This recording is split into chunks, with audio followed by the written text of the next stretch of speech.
I-PAC team వల్లే 2019లో వైఎస్ఆర్సీపీ అధికారంలోకి వచ్చింది అంటూ కొంతమంది రాజకీయ విశ్లేషకులు చెబుతూ ఉంటారు. 2024 సార్వత్రిక ఎన్నికల సమయం ముందు ప్రముఖ ఎన్నికల వ్యూహకర్త ప్రశాంత్ కిషోర్ వైసీపీకి దూరమయ్యారు. వైసీపీకి ప్రముఖ ఎన్నికల వ్యూహకర్త ప్రశాంత్ కిషోర్ దూరమైన తరువాత వైసీపీ కూడా తన అధికారాన్ని అయితే కోల్పోయింది. వైసీపీ అధికారాన్ని కోల్పోయిన తరువాత ఐపాక్ టీం కూడా జగన్మోహన్ రెడ్డిని వదిలేసి వెళ్ళిపోయింది. ఈ నేపథ్యంలోనే జగన్మోహన్ రెడ్డి ఇప్పుడు ఒక మాజీ సీఎం యొక్క వ్యూహాన్ని ఫాలో అవుతున్నారు అనేటువంటి వార్తలు ఇప్పుడు సోషల్ మీడియా వేదికగా చక్కర్లు కొడుతున్న నేపథ్యంలో ఆ మాజీ ముఖ్యమంత్రి ఎవరు, ఆ మాజీ ముఖ్యమంత్రి వ్యూహాన్ని ఇప్పుడు జగన్మోహన్ రెడ్డి ఎందుకు ఫాలో అవుతున్నారు అనే దాని మీద మనం విశ్లేషణ చేసుకునేటువంటి ప్రయత్నం చేద్దాం. ప్రస్తుతం మనతో పాటు ఉన్నారు ప్రముఖ సీనియర్ జర్నలిస్ట్ మండవ దుర్గా కుమార్ గారు. సార్తో మాట్లాడదాం. Sir hi sir. నమస్కారం కృష్ణ గారు, మన వీక్షకులు కూడా నమస్కారం. జగన్మోహన్ రెడ్డి ఒక మాజీ ముఖ్యమంత్రి యొక్క వ్యూహాన్ని ఫాలో అవుతున్నారు, అనుసరిస్తున్నారు అనేటువంటి వార్తలు ఇప్పుడు సోషల్ మీడియా వేదికగా చక్కర్లు కొడుతూ ఉంది. ఇంతకీ జగన్మోహన్ రెడ్డి ఏ మాజీ ముఖ్యమంత్రి యొక్క వ్యూహాన్ని ఫాలో అవుతున్నారు, ఎందుకు ఫాలో అవుతున్నారు అంటే ఏం చెప్తారు సార్? ఇప్పుడు ఒక జాతి పక్షులన్నీ ఒక సాటకు చేరతాయి అనేది ఒక ఆంగ్లంలో ఒక సేయింగ్ ఉందండి. అట్లాగే ఇప్పుడు జగన్మోహన్ రెడ్డి గారికి ఆయన భావజాలంతోనూ ఆయన ఆలోచన విధానంతో బాగా కలిసిన వ్యక్తి కేసీఆర్ గారు, తెలంగాణ మాజీ ముఖ్యమంత్రి కేసీఆర్ గారు. ఆయన జాతి పితగా ఒక మంచి ఒక హోల్డ్ ఉండి తెలంగాణలో ఈయనకన్నా ఇంకొక పదవీ కాలం 5 ఏళ్ళు ఇంకా ఎక్కువ పరిపాలించాడు. 10 ఏళ్ళు ఆయన ఉన్నాడు. ఈయన ఒక్కసారి నాకు అధికారం ఇవ్వండి వచ్చి ఆ అధికారాన్ని ముగించుకున్నాడు. ఈయనకి అన్ని విషయాల్లోనూ గురువు అంటే కేసీఆర్ గారిని చెప్పుకోవాలి. ఆయన ఇప్పటికీ కూడా మక్కి బీఆర్ఎస్ని అనుసరిస్తున్నాడు, ఆచరిస్తున్నాడు. ఆయన్ని గెలిపించడానికి మొన్న 2023 ఎలక్షన్లో కూడా 23 నవంబర్లో జరిగిన ఎలక్షన్లో కేసీఆర్ గారు పరిస్థితి బాగాలేదని తెలిసి ఏదన్నా భావోద్వేగాన్ని మళ్ళీ రెచ్చగొడితే ఆంధ్ర తెలంగాణ మధ్యలో ఆయన గెలుస్తాడనే ఒక దింపుడు కళ్ళెం ఆశతో జగన్మోహన్ రెడ్డి గారు నాగార్జున సాగర్ డ్యామ్ మీదకి నీళ్ళన్నీ మేము తీసుకెళ్ళాలి, మాకు కష్టంగా ఉందని చెప్పి ఏదో డ్యాము బ్రిడ్జ్ గేట్లు పీక్కి వెళ్ళిపోవటానికి అన్నట్టుగా ఒక 1000 మంది సాయుధ పోలీస్ బలగాల్ని ఆ 29 అర్ధరాత్రి దింపి హల్చల్ చేశాడు బ్రిడ్జ్ డ్యామ్ మీద చేసి. అట్లా కనుక ప్రజల్లో కనుక ఒక భావోద్వేగం రెచ్చితే తెలంగాణలో బీఆర్ఎస్ గెలుస్తేనే ఆయన ఆశ. అట్లాగే ఇవాళ బీఆర్ఎస్ వాళ్ళు ఓడిపోయినందుకు బాధపడాల. తండ్రి కొడుకు ఇద్దరు కూడా కేసీఆర్ గారు, కేటీఆర్ గారు ఎక్కువ జగన్మోహన్ రెడ్డి ఎందుకు ఓడిపోయాడు, జగన్మోహన్ రెడ్డి ఎందుకు ఓడిపోయాడు, ఎలా ఓడిపోయాడు, ఎంతో మంచి చేశాడు, పరిపాలించాడు, ఎంతో వెల్ఫేర్ చేసేసాడు. ఆ కేతిరెడ్డి వెంకటరామరెడ్డి కూడా ఓడిపోయాడు కదండి ధర్మవరంలో. అదొకటి వాళ్ళకి బాగా ప్రజల్లోనే తిరిగాడు, ఎందుకు ఓడిపోయాడు ఆశ్చర్యాన్ని గురి చేస్తున్నారు. ఢిల్లీలో వెళ్ళి కూడా ఇదే మాట మాట్లాడుతున్నారు. ముందు వాళ్ళ పని ఢిల్లీ ఎందుకు వెళ్ళారో తెలీదు. ఒకటేమో వాళ్ళు వెళ్ళిన పని ఏంటంటే బీజేపీ వాళ్ళతో మంత్రాలు సాగిస్తున్నారు, ఇక ఈ పార్టీ నిలబడదు. ఇప్పటికే 6 ఎమ్మెల్యేలు 8 మంది ఎమ్మెల్సీలు దాంట్లోకి వెళ్ళి చేరిపోయారు బీజేపీలోకి, కాంగ్రెస్లోకి. ఇప్పుడు ఇవాళ కూడా షేర్లింగంపల్లి ఎమ్మెల్యే గాంధీ గారు, అరికపూడి గాంధీ గారు చేశాడు. నిన్నేమో ప్రకాష్ గౌడ్ రాజేంద్ర నగర్ ఎమ్మెల్యే చేరాడు. అట్ట పరంపర వెళ్ళిపోతున్నారు. ముందు విధి బిగించుకోవట్ల వాళ్ళు ఈ విస్మయంలోనే ఉన్నారు. ఇంకోటి ఏంటంటే వాళ్ళకి ఎందుకు ఓడిపోయాడు అనేది ఒక పక్కన వాళ్ళే చెబుతున్నారు. ఆంధ్రప్రదేశ్లో పేడ ప్రభుత్వం ఉంది, అదేం పరిపాలన సరిలేదు, మంచి రోడ్లు ఉన్నంత వరకు తెలంగాణ ఉంటుంది, అది ఎక్కడైతే గతుకుల రోడ్డు మొదలైందో సింగిల్ రోడ్డు అది ఆంధ్రప్రదేశ్ అని ఆయనే చెప్పాడు కేసీఆర్ గారు ఎన్నికల ప్రచారంలో. తర్వాత అక్కడ కరెంటు కోతలు ఉంటాయి అని చెప్పాడు. తర్వాత కేటీఆర్ గారు కూడా అంతకుముందు సంక్రాంతికి మా స్నేహితులందరూ అక్కడికి వెళ్ళారు ఆంధ్రప్రదేశ్. వెళ్తే అసలు ఆ రోడ్లే చండాలంగా ఉన్నాయి, కరెంట్ లేదు, ఒకసారి మీ తెలంగాణ ప్రజలందరినీ మా ఆంధ్రప్రదేశ్కి పంపండి, వాళ్ళకి తెలిసి వస్తుంది మీ ప్రభుత్వం ఎంత బాగుంది అనేది వాళ్ళు ఆంధ్ర ఫ్రెండ్స్ అందరూ చెప్పారు. అక్కడ కరెంట్లు లేక ఉక్కపోతతో రాత్రిళ్ళు అలమటిస్తున్నారు, రోడ్లేమో కచాటుగా ఉన్నాయి, ఏదీ బాగాలేదని చెప్పారు వాళ్ళే. మళ్ళీ ఎందుకు ఓడిపోయాడని వాళ్ళే విషయం ప్రకటిస్తున్నారు. నిజానికి వాళ్ళ ప్రభుత్వమే బెటర్గా పనిచేసినా వాళ్ళు తెలంగాణ ప్రజలు వాళ్ళని ఓడించారు.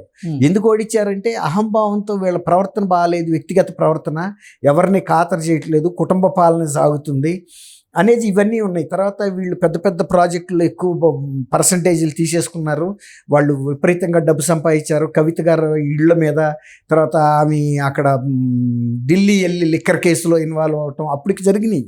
అరెస్ట్ కూడా చేస్తారని కూడా చెప్పి బీజేపీ చేయలేకపోయింది. ఏదో మొహమాటానికి పోయినందుకు ఇప్పుడు బీజేపీ కూడా దెబ్బతింది. ఇక్కడ వీళ్ళ ఇద్దరికి ఉన్న స్నేహం ఎంత అంటే అసలు ఆంధ్రప్రదేశ్కి తెలంగాణ ప్రభుత్వం విభజన హామీ చట్టం ప్రకారం ఇవ్వాల్సిన బాకీలు కూడా ఆయన అడగటం మర్చిపోయాడు. అన్నీ కూడా దఖలు పరిచేశాడు. బాకీలు ఉన్నా కూడా భవనాలు కానీ, కార్యాలయాలు, ఇంకా ఆస్తులు అన్నీ. అంత స్నేహభావంతో ఉండి ఆయన ఇప్పుడు ఓడిపోయిన తర్వాత కూడా బీఆర్ఎస్ వాళ్ళు ఏమంటారన్నారంటే, మేము ఎందుకు ఓడిపోయాం, మేము ప్రజలకు బ్రహ్మాండమైన మేలు చేశాం, ఇది ప్రజల తప్పే, వాళ్ళకి అదృష్టం లేదు బీఆర్ఎస్ ప్రభుత్వాన్ని కొనసాగించి సేవలు పొందటానికి, మేమేం చేస్తాము అంటే ప్రజలదే తప్పు అన్నట్టు మాట్లాడుతున్నారు. అదే పందాన్ని ఈయన కూడా పాటిస్తున్నాడు. మేము బాగా చేశాము, ఎందుకు ఓడిపోయాం మాకు తెలియట్లేదు, ఎవరో మోసం చేశారని తెలుస్తుంది కానీ మేము అందుకు ఆధారాలు చూపించలేకపోతున్నాము, ఇక పైన అడిగి తెలుసు, కింద అడిగి తెలుసు, ఈ 11 మందితో నేను మాత్రం ఏం చేయగలుగుతాను ఇక అని ఆధ్యాత్మిక వేదాంత ధోరణిలో మాట్లాడుతున్నాడు. సేమ్ వాళ్ళు ఎట్ట మాట్లాడుతున్నారు అంటే ప్రజలు తప్పే నన్ను ఓడిస్తాం అనుకుంటున్నాడు, కానీ నా వల్ల ఏం తప్పు జరిగింది అనేది ఆత్మ పరిశీలన చేసుకోవటానికి ఆయన తట్టట్లేదు. అది ప్రజల్ని నిందిస్తే ప్రజలు ఎట్లా వాళ్ళు కన్విన్స్ అవుతారు? నువ్వు ఒప్పుకో, ప్రజల ముందు వెళ్ళి ఏమేమి తప్పు చేసావో నువ్వు చెప్పకపోయినా నీ మంత్రులు, మాజీ మంత్రులు, ఎమ్మెల్యేలు చెబుతున్నారు కారణాలు, మేము ఓడిపోవటానికి ఏమేమి కారణాలు ఉన్నాయి, జగన్మోహన్ రెడ్డి వ్యక్తిగత వ్యవహార శైలి ఎలా ఉంది, తర్వాత ఏ అవినీతి కుంభకోణాలు చేశాడు, దాని మూలాన ప్రజలందరూ నష్టపడ్డారు, డబ్బులు పెట్టి లిక్కర్ కొనుక్కోవటానికి తాగటానికి కూడా స్వేచ్ఛ లేని పరిస్థితి, తర్వాత పోలీస్ దాష్టికాలు, తర్వాత మా ఎమ్మెల్యేలు అసెంబ్లీలో మాట్లాడిన బూతులు, ఇవన్నీ చెబుతున్నారు.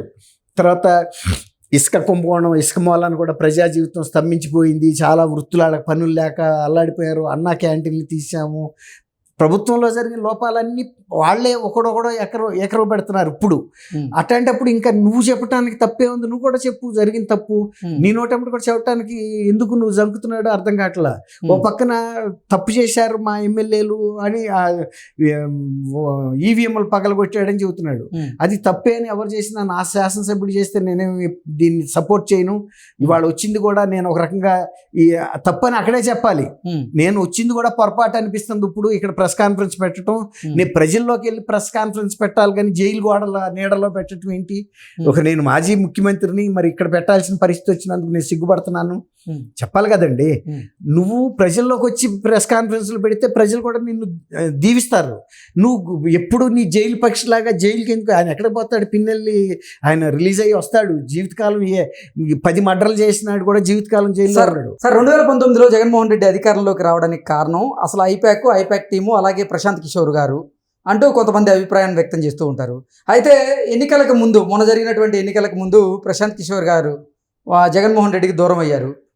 అలాగే జగన్మోహన్ రెడ్డి అధికారాన్ని కోల్పోయిన తర్వాత ఐపాక్ టీం కూడా ఇప్పుడు జగన్మోహన్ రెడ్డిని వదిలి వెళ్ళిపోయినటువంటి నేపథ్యంలో జగన్మోహన్ రెడ్డి గారు కేసీఆర్ గారి వ్యూహాన్ని ఫాలో అవుతున్నారు అనేటువంటి వార్తలు వస్తున్నాయి.